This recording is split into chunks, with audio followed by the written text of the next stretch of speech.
Good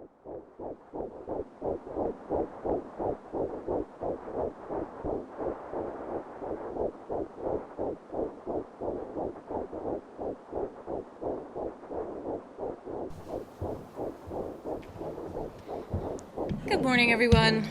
I hope you'll still think it's a good morning when we get through some of the serious topics that we have to discuss today, because there's some very serious details. I think because there's a very serious problem that is rampant in the world today. I know that we're all here because we embrace God's view of the world. We care about Him, He cares about us. There's a design for the way that things are supposed to work.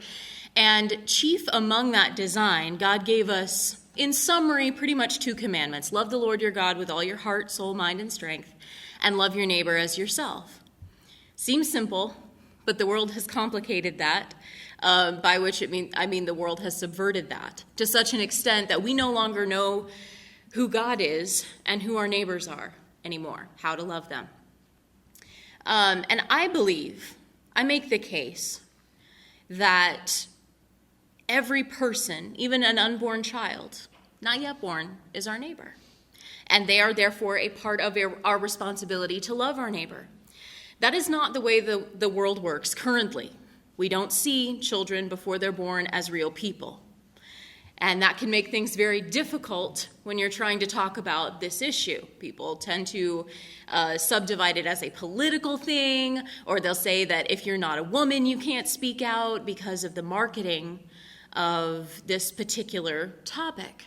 But because it's about people, that means all people have a say. It also means that all people should be caring that we're not protecting all people. Why is that? When did we get to the point in our culture and in the world in general that we no longer see all human beings as intrinsically worthy of equal protection? Today I get to tell you why. And that's why we're discussing the history of Planned Parenthood. It is not history. It's very much a part of our everyday. In fact, just a few blocks from this very building is a Planned Parenthood clinic. And they are all across our city, all across our state, all across our country. Let's look at how this entity came to be, what their mission was, and why it's considered an acceptable part of our society today. It's based largely on the efforts of a woman named Margaret Sanger. She was born as one of a rather large, very poor family. And sadly, her mother died very young. So Sanger grew up looking after her siblings, and that really bothered her. The whole element of her mother's death motivated her, and she began to look at children and women having large families as a big part of the problem. Her solution was to stop poor women from having families. In essence, just to set kind of the background, I see that there are two views of humanity, kind of two world views. The first is what I call the Genesis view, and that is one that I hope that we all share today, that humans are special among all other living things. It's right out of the first chapter of Genesis, that we're created in the image of God, that means something. It's not just a phrase that we say sometimes, created in the image of God, blah, blah, blah, etc. That is very real, that we are endowed with a value from our very first moments, just for being who we are, that every person has value and deserves to be equally respected and protected, because we're created all likewise in the image of God, no matter how different we may appear or how differently we think. Then there's the eugenicist view. Eugenics is a very euphemistic term, and eugenicism was something that Margaret Sanger was very keen on. It was considered the expert science of her day to say that humans are products of genetic combination and mutation. So we're nothing special. We were not designed by God. This is straight out of Darwin's theories of evolution and natural selection. that our worth is not inherent because, of course, we have no soul. We're just animals. So our worth must be determined by society. That's what eugenicists believed and still continue to believe because that philosophy exists in large part today. Even the people that are the smartest among us would claim some form of this view, unfortunately. Any person that's found burdensome on the collective, because society is the one that determines whether or not we're worth anything, right? Any person found burdensome on the collective does not have a right to life, and some lives are worth less than others, necessarily. This is the philosophy that Margaret Sanger held, the latter view. Again, I hope we all share the first view, that human beings are amazing because we have these souls in the image of God, that God wants us here. We have a purpose here. Eugenicists believe that some lives are worth more than others. That's what Margaret Sanger believed, and it's very clear from her writings. She began this movement. She was very tied politically with the American Socialist Party in New York. She married a very wealthy man, so she was in circles with very rich, very powerful people, and many of whom founded the companies and intellectual movements that we may still know today. And they had this belief that we could build a better society if we removed the people that they considered to be unfit. It's a term that Margaret Sanger used a lot in her writings, in her formation of what was then called the American Birth Control League. She said, like the advocates of birth control, eugenicists, for instance, are seeking to assist the race toward the elimination of the unfit. Birth control is the greatest and most truly eugenic method. It has been seen by the clearest and most forward-thinking eugenicists as the most constructive and necessary means of racial health. This is something that Planned Parenthood does not want you to know about the woman who founded their organization and is essentially the most influential woman of the last century.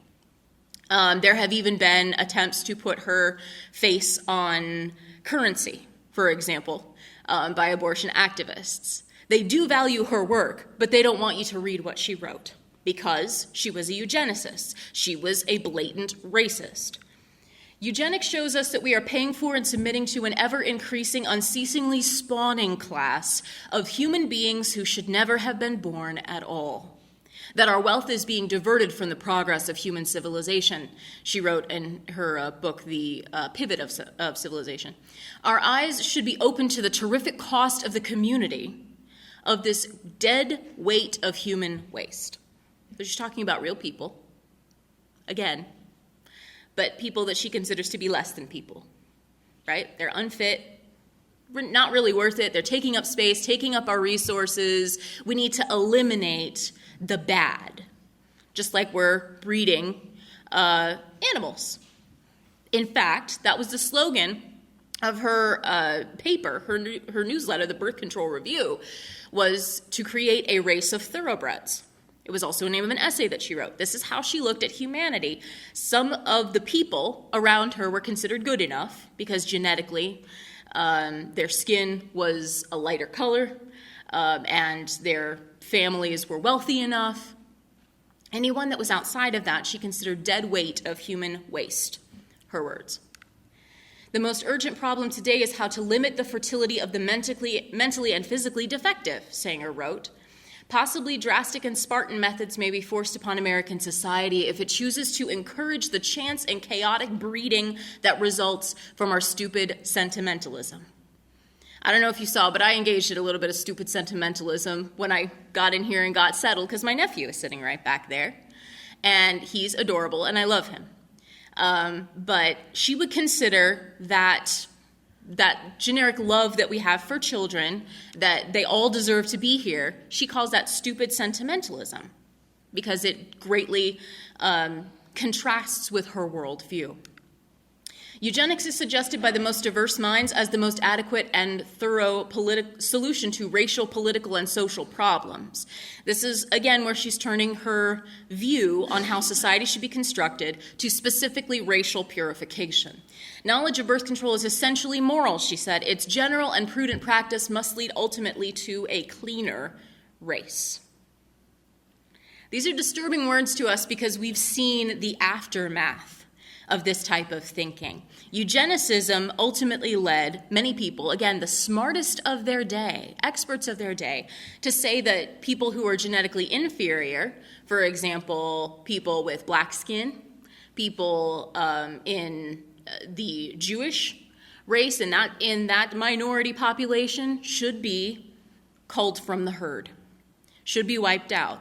Some of the most awful chapters in our history have begun from this very philosophy, and it's really only logical, according to their flawed logic.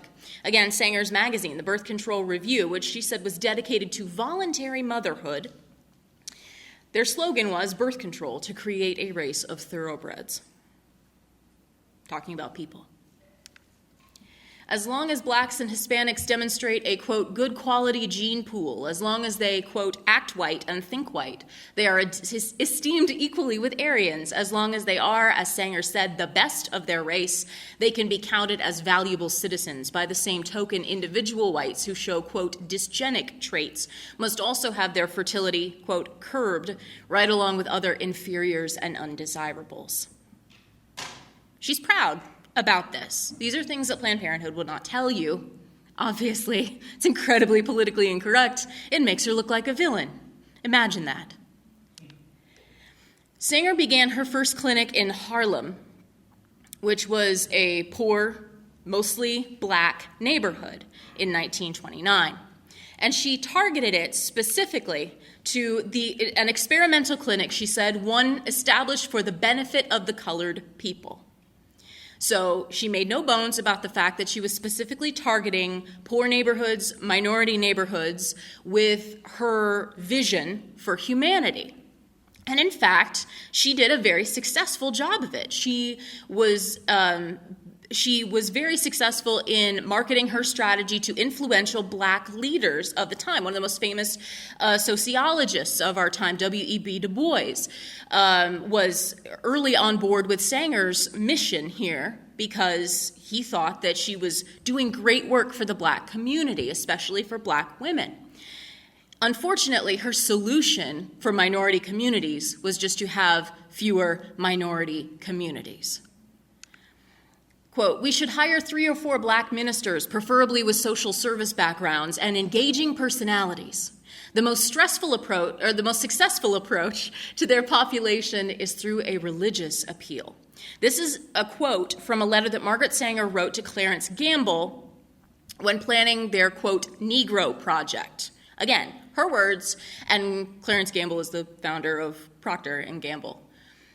We don't want the word to get out that we want to exterminate the Negro population. And the minister is the man who can straighten out that idea if it should occur to their more rebellious members.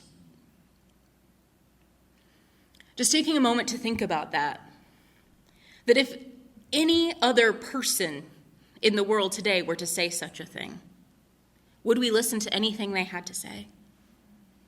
Would we believe in the righteousness of their cause? Would we give them our money to fund their project? Would we want them anywhere near our children, our young women? Would we want them educating our kids in schools? No. And yet, her legacy is an organization that does all of those things, that we fund with our money, that we allow to educate our kids in schools. Planned Parenthood is very instrumental in the sex education curriculums that are presented in schools. Many times there are representatives from Planned Parenthood that are either right in the school or very near to. They work very closely with our young people. And it's presented as a beautiful, awesome thing, that these are people that care. This is their founder. This is where it came from. On the poor minority and immigrant populations, she called them, in her book, The Pivot of Civilization, human weeds, reckless breeders, spawning human beings who should never have been born. It is very clear in her mind that these are human beings. These are actual people. They just don't really deserve to be here. They're making it hard on the rest of us, on the good half of the rest of us. I mean, she didn't volunteer herself for these experiments. She thought she was better than that. Just all the other people she thought were worth a little less. They were the ones that didn't deserve to be here, so they'll be the ones that have to pay the price. And today, even our experts look at the world this way. If we do have a dearth of resources, for example, we say, well, we need to kill the little children because we got too many people. I notice not too many of them decide to volunteer for reduction of their personal resources. They make everybody else pay instead. It's funny how all that works. She also did not like charity, because people would say, okay, well, if we're having problems in society, then churches and organized charities were the ones that would step up. Missions were the ones that would feed the poor, would clothe the hungry. They were the ones that started orphanages and hospitals to deal with that. Margaret Sanger saw that as a very bad thing. Quote, organized charity itself is the symptom of a malignant social disease. A serious charge that can be brought against modern benevolence, her quotes, is that it encourages the perpetuation of defectives, delinquents, and dependents. These are the most dangerous elements in the world community, the most devastating curse on human progress and expression. Charity encourages the healthier and more normal sections of the world to shoulder the burden of unthinking and indiscriminate fertility of others, which brings with it a dead weight of human waste. So she said, if you see problems around you and you want to help, you think that, hey, instead of getting rid of the poor person, instead of killing them, then I'll help him out.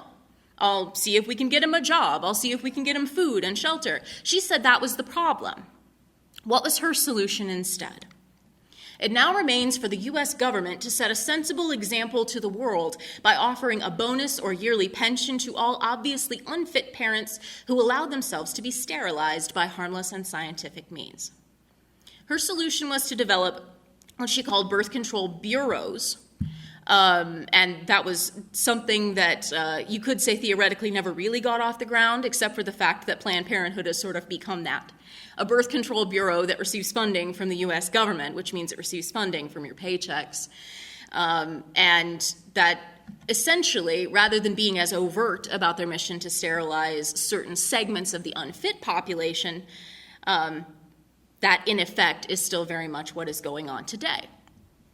In this way, quote, the moron and the diseased would have no posterity to inherit their unhappy condition. The number of the feeble-minded would decrease, and a heavy burden would be lifted from the shoulders of the fit. Again, she's talking about human beings, but not her kind of human. Not her lot in life. Talking about the birth control bureaus, saying that we could breed out of the race the scourges of transmissible disease, mental defect, poverty, lawlessness, crime, since these classes would be decreasing in number instead of breeding like weeds. One of the most interesting things that I found in researching the life of Margaret Sanger is that her legacy is primarily that of Planned Parenthood, whose acts primarily, where most of their money and resources go, is to abortion, to the process of snuffing out a human life before it has the chance to be born, before he or she has the chance to be born.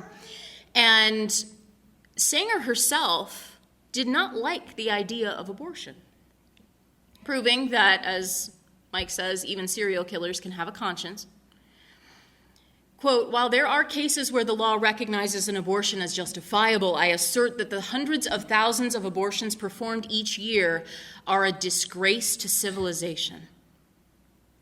This is what she wrote actually in her biography when she was talking about her work. In 1916, we explained what contraception was, that abortion was the wrong way. No matter how early it was performed, it was taking life. That contraception was the better way because life had not yet begun. So even Margaret Sanger, who would never condemn, she did not believe, obviously she wasn't good with her maker. She did not believe in such things as sin, mortal sin, anything of that nature. She's talked about that and laughed it off in interviews. She even said that, murder was, quote, a very bad thing. She wouldn't call it anything worse than a very bad thing. She was also a woman who said the most merciful thing that a large family does to one of its infant members is to kill it. And even she understood that that's exactly what abortion is. It is taking the life of an innocent son or daughter before they can be born, but still very much alive. Here is a fascinating summation from Ryan Baumberger at the Radiance Project. The intent of Sanger's Negro Project is firmly intact. Between 70 and 80% of Planned Parenthood's facilities are located in low-income, high-minority communities. Nearly 40% of all African American pregnancies end in induced abortion. There is more access to birth control than ever before, and the huge disparity in poverty rates between whites and blacks continues. So it's not solving any of the problems they claimed to care about.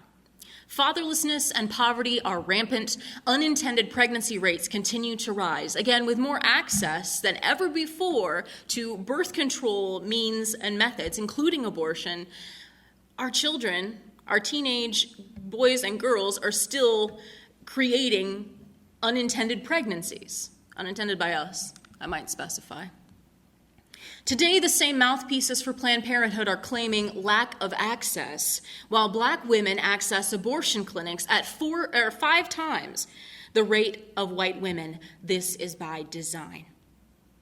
Abortion kills more black Americans than all other causes of death combined. In New York City, home of Planned Parenthood, again, her very first clinic started in Harlem, more black babies are aborted today than born alive. This is heavy stuff to have to think about, especially on a Sunday morning. This is the woman that is probably more influential, arguably, than any other person in the last 100 years. This is what she thought. This is what she worked for. And this is what Planned Parenthood does not want you to know about their founder, because it pretty much taints their entire mission, doesn't it? That no matter what they say about caring about women, wanting to help women, what they're really doing is targeting specific classes and saying, you know what? Yeah, we just don't think the world needs your baby. And as abominable as all of those things might seem, as mind-boggling, as scary, what's the solution? The solution's sitting in this room. All of us are the solution. Now, this might seem like a huge 100 years in the making kind of problem. As I said, Planned Parenthood clinics all across the country, all across our state, all across our city, and this is what they do. So what do we do about it? Well, I think there are 2 main fronts on which we fight, which brings us to the organization that I am really passionate about, and that is Personhood Iowa. I'm involved with this. We're not quite 2 years old now, and our mission is to make abortion unthinkable in the state of Iowa. There are 2 fronts on which we can do this. There's the political front that I think most people are pretty familiar with in general, in kind of general terms, but we have a bit of a different approach to it. We want to ask the question and force the culture to confront the question of when is a person a person? That's why we have the name Personhood Iowa, because we believe that personhood, recognizing not just the biological aspect of life in the womb, which we easily recognize. Science clearly says that a baby is the biological reproduction of whatever species it is. So it's very clear that an eagle has a baby eagle inside an egg. It's very clear that a human being is a human being even before they're born. Scientifically, there's no argument on that. Legally, we don't recognize that for human beings. Some species of animals we recognize personhood for, even in their unborn state, but we don't recognize that for human beings. How do we get to that point where we can have this honest discussion, where we can help people see the truth? I believe the answer is in the question, when is a person a person? When does a human have human rights? And I believe that we can have success if we merely modify the law to say that the state of Iowa protects all people equally from their biological beginning to their natural end. So those are the types of policies that we would like to see forwarded in the political realm, and there's a lot that we can do to work things out in that realm. But I think most importantly and what might be fairly unique, something that's been missing from this, is the practical solution. When you have someone in your life that has an unplanned pregnancy, what do? I believe that the church is the missing link in this conversation, which is why I'm talking to you here today. Instead of, on a soapbox on the corner or at a political rally on the grounds of the state capitol, because this is where the solution comes from. A few minutes ago, I mentioned Margaret Sanger did not like charity. She didn't like churches. She didn't like organizations coming together to solve what she saw as the problem. That's what I believe is the solution. In the same way that the church, with our vision of how God created us with value, that is unique now in the world. It's becoming more and more unique. The world doesn't see each human as valuable and special. That's the philosophy we need to be both talking about and living out in our daily lives. And there are several partner organizations that we work with at Personhood Iowa. Clinics that give women all their information. Adoption agencies. Organizations that minister to women who are post-abortive, who have aborted their children. They require healing and love and forgiveness as well. Organizations that minister to workers in the medical facilities or fields that want to leave abortion clinics. God cares about them too. If the church starts to see this as part of our larger mission of loving our neighbor as ourselves, of loving these little ones especially, there are very practical ways that we can do that. That, I believe, is the answer. And I think every church in Iowa, I hope, starts to ask this question. If a 16-year-old girl is doing the wrong thing, became pregnant, is she more likely to come to your church to get help? Or is she more likely to go to the Planned Parenthood clinic down the street? Those are the types of questions that I think help us to identify what we need to do in order to minister. Always speak the truth. Truth tempered in love. It's amazing how many ways in which that just so applies and so fits. And that's really the mission of personhood, is to reach out not only to change our laws, but before we can change our laws, we have to change the hearts and minds of the culture. And every woman, I've heard it said by a friend of mine, Rachel Owens, who runs Informed Choices medical clinics in several cities in Iowa now. She specifically ministers to areas with prominent college campuses like Iowa City, Ames, at ISU. They've now expanded to Fort Dodge as well, because that's where the majority of abortions take place. Planned Parenthood targets college campuses. So that's where she decided they're going to go as a life-affirming ministry, to reach out to these women and give them all the information.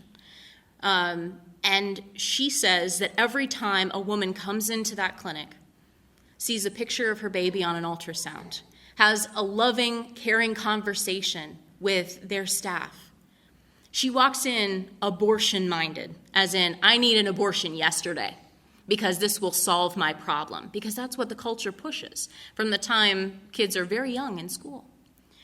She says a woman will walk in abortion-minded, and when she sees not only that her baby is a real person, but also that we care about her and will fulfill her needs. What are her real needs? Is it that she's worried about not having a place to stay because she thinks her parents are going to kick her out? Is she worried that she doesn't have a job, that she won't be able to finish school, that this messes with a different vision that she had for her life? Is it a situation of dire poverty, lack of transportation, et cetera, et cetera? Abusive situations. She helps young women escape abusive situations as well. Those are the needs that drive women to think that they have to have abortions. They have to kill their child to get rid of this problem. Those are the needs we need to be ministering to and helping. And every time a young woman makes that choice, makes that decision, it's not an easy thing, but they are the most powerful advocates that we have for the pro-life cause. This is how we win the fight, is one relationship at a time, is understanding it clearly in our own minds, that when God says he loves us all and that we're all made in his image, that's really what he means. And that's really how we need to see people too. And it's not just children until they're born. Usually that's an accusation that sometimes comes up in the political fracas, that you only care about babies until they're born. Well, that's, again, where the church comes in to provide support, family structure, counseling, to help protect all life. And I believe that comes in just as importantly at the end of life as well. When our culture says that because you're old, feeble, can't work anymore, that you're no longer contributing to society, so you know what, we'll just hasten you along. You're not really worth saving or caring for medically. Our laws right now are trying to be changed to protect things like assisted suicide, start allowing things like that, because based on this philosophy, all the same rules apply. If you're not valuable to the collective, then you're just not valuable and you shouldn't be here. That's where the church comes in. We see things in a radically different way. All of us do when we're applying biblical philosophy, because why? Jesus changes everything. Jesus changes the way that we see people. Jesus ministered to the marginalized of society, we've heard it said. And what he cared most for, and some of the most passionate words that he's spoken while on this earth, were about the little ones, protecting the little ones. He is the Good Shepherd. He's the Savior who would have said to leave the 99 in the pen to go after and save the one. And that, I believe, is our mission today. We must value all people, and especially those that are marginalized, that our society says, you know what, they're just not worth it. We believe that we all are, because we were all that lost sheep. And that's why I believe the church has to be the hands and feet of a ministry like personhood. This is an essential, but this is not something that can wait. This is an issue of life and death. There are real people who are being sacrificed on the altar of convenience every day. And I believe until we as the church, wake up and start seeing what we're doing to ourselves, to our own children, the scars that we're causing on our young women, and the lives that we are snuffing out. That's what needs to change. We need to see it first. We need to live it first. How are we in time, Mike? Good? Maybe ask for some questions. All right. Anybody have any questions about anything I said? Happy to answer, happy to talk about it.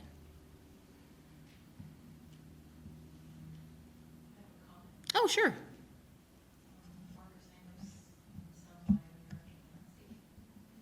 Well, that's the philosophy. I mean, eugenicism was the philosophy that sprang from Darwinism, because if there's no God, how are we here? We're all animals. If we're all animals, then we just breed out the qualities we don't like and eliminate the people we don't like. In fact, I believe it was Charles Darwin's cousin was one of the most influential eugenicists, and that greatly influenced people like Adolf Hitler and the experts of their day. That was considered the wisdom of their day, and we know what it led to and what it still leads to as well. I mean, there are many academics